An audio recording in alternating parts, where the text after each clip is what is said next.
Hello guys, pag-usapan lang natin sina Alden Richard at Catherine Bernardo. Ayon kasi guys sa kakapasok na balita, sweetness overload ni na Alden Richard at Catherine Bernardo exclusive magjowa na ba? Ayan guys, no, yung kasing arutan nila at kulitan nila guys, exclusive nga naman kasi. At lalong-lalo na kasi guys, siyempre, yung lambingan nila habang sila ay nag-uusap, siyempre guys, kinikilig ang marami. At lalong-lalo na guys, ang sweetness nila ay kitang-kita kasi ng marami. Kaya nga naman guys, kinikilig ang karamihan ng mga tao. Kitang-kita naman natin kasi guys, na animo kapansin-pansin ng maraming tao na merong nagaganap na kiligan moment na nangyayari umano guys, abang nag-uusap ang dalawa, pinag-uusapan sila. Imbes na nakikita nila guys na nag-uusap lang sila bilang magkaibigan, pero para sa kanila guys, may kakaiba ng nasa isipan ng maraming tao. Iba na yung reaction ng mga tao. Magjowa na ba sila? Yan ang laging tanong sa isipan ng marami. Kung bakit nga naman kasi, laging nagpapakilig ng maraming tao sina Alden Richard at Catherine Bernardo.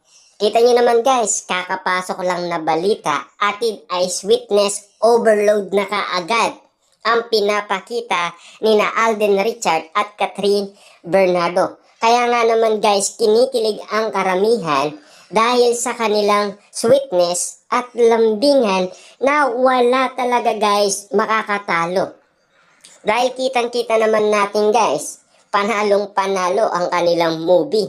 Naging top 1 nga naman kasi, 'di ba? Todo ang pasasalamat nga naman kasi nila guys dahil sa nangyari sa kanila. Pero nung unang kinuha nila to guys, ang movie na Hello, Love Again, kabado na sila. Bakit sila kabado? Dahil sa nauna nilang movie na Hello, Love, Goodbye.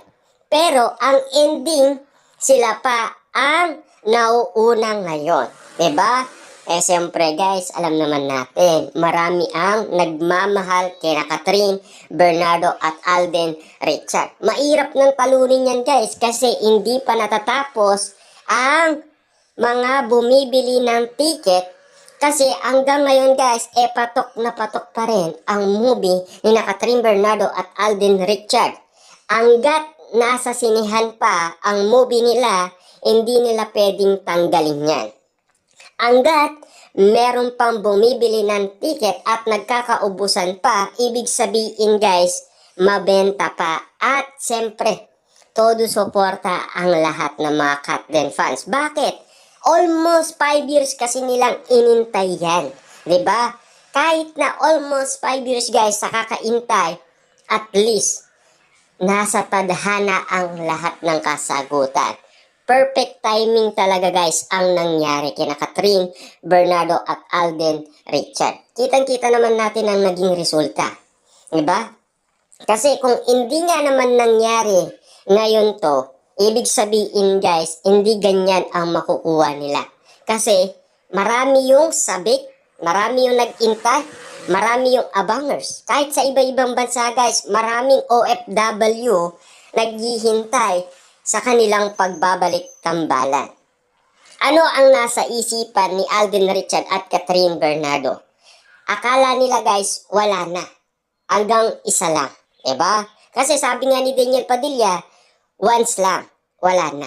Diba? Kaya nga naman guys, maraming kumalat nga naman na balita na pinipigilan daw ni Daniel Padilla si Catherine Bernardo para sa part 2 ng Hello, Love, Goodbye. Lalo-lalo na daw si Alden Richard. Diba? Yan kasi ang naging usapan noon sa social media. At lalong-lalo na, meron daw tumawag kay Alden Richard para hindi niya kunin ang nasabing Hello, Love, Goodbye 2. Diba? Kaya nga naman guys, yung mga nakikita natin ngayon na pinag-uusapan sa social media ay kakaibang eksena na. Diba? Kasi kapansin-pansin guys, ang sweetness nila overload na talaga, 'di ba? Naani mo guys, kahit nasa photo, kikiligin ka talaga. Mapapawaw ka guys. Dahil napaka-cute ng photo na ibinibigay sa atin ni Catherine Bernardo at Alden Richard.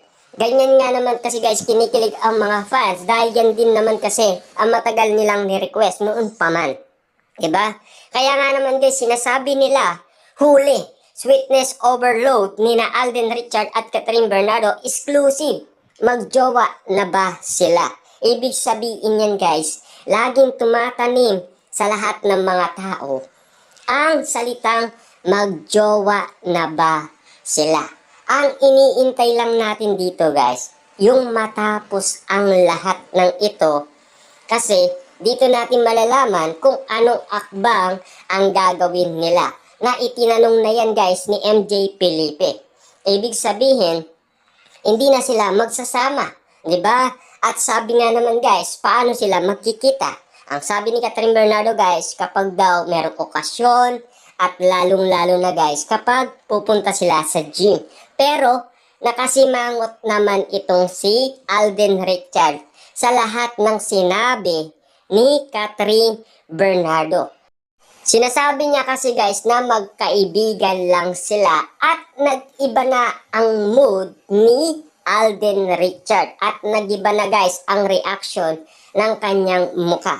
Naani mo guys, ayaw niyang tanggapin na magkaibigan lang sila dahil marami na ang nakakaalam ng sikreto nila dahil meron nga naman kasi guys nagbanggit na kampo pa mismo ni Catherine Bernardo na legit daw siyang manliligaw ni Catherine Bernardo. Ibig sabihin guys, 100% legit.